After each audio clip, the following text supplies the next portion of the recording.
लगतै सावनवा सासु है मोर बीरनवा हो ना। सासु लेके आई है रानी रंग चुनरिया हो ना। सासु लेके आई है रानी रंग चुनरिया हो ना। हम भोजन बनाई मोरी सासु हो ना। सासु दे तू नहीं हमका बताई हो ना। सासु दे तू नहीं हमका बताई हो ना।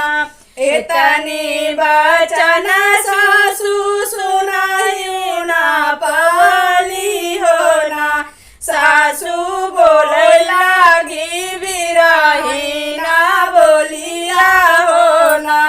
सासु बोले लागी बिरही ना बोलिया हो ना। गुरावा पे बाटे बहुहरी करे मुआ का सगवा हो ना। बाहू दुआरा पे बाटे चाका